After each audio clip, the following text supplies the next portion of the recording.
Hi, I'm Nick from Finch Touring. We're just going to have a look at our 2010 Land Cruiser and how we store everything on our roof for our adventures in camping. On the passenger side, we've got the batwing awning, which basically gives us shade along the side of the vehicle and also wraps around the back of the vehicle. We do have the tent with the walls, which also gives plenty of shelter. There's 4 panels and they all just zip on and zip off.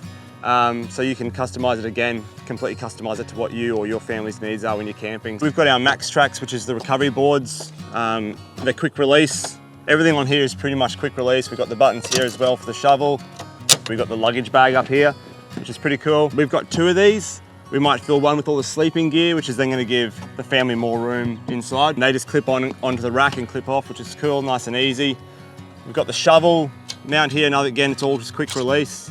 We've also got the same system at the back here for the fishing rods. So we've got 2 rods. You'd probably get a couple more in here if you wanted to. Again, it's just a quick release. We've got the jerry can holder over here, or water bottle holder. You know, we have used it for water. It is using Rhino's Swift lock system, like all the accessories up here, so you can slide them across depending where you want to fit things. So this, with the drink bottle holder or the jerry can holder, it's the same thing. You can move it apart to fit larger size or smaller size. We put fuel up here for the boat, or we put fuel up here for the dirt bikes when we go out dirt bike riding.